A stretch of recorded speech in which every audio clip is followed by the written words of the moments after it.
बिस्मिल्लाहिर्रहमानिर्रहीम अस्सलामुअलैकुम। दीनी मिसाइल में खुश आमदीद कहता हूँ। हमारा आज का मसला या सवाल ये है कि अयाम हैद यानी माहवारी के अयाम में औरत को किन किन अशिया से इज्तनाब करना चाहिए। तो चलिए नाज़रीन, चलते हैं इस मसले के जवाब की जानिब।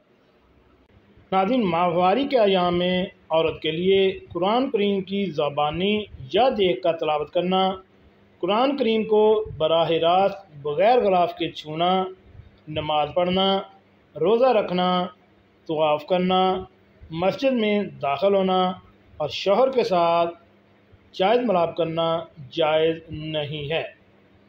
अलबत्ता माहवारी के अय्याम में ज़िक्र व अज़कार करना, घरेलू अमूर यानी खाना बनाना वगैरह सर अंजाम देना, शौहर के साथ एक बिस्तर में सोना और नाभ से लेकर घुटने तक के हिस्से के अलावा जिस्म से बराह रास्त लुत्फ़अंदोज़ होना जायज़ है। माहवारी के अय्याम में जिस्म के ज़ायद बालों की सफाई करना मकरूह तंज़ीही है, यानी ना करना बेहतर है।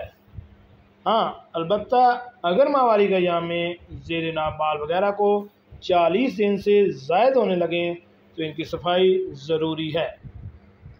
अगर माहवारी के अय्याम से मुताल्लिक़ किसी ख़ास सूरत के बारे में दरियाफ़्त करना चाहते हैं तो वज़ाहत के साथ लिख कर दरियाफ़्त कर सकते हैं।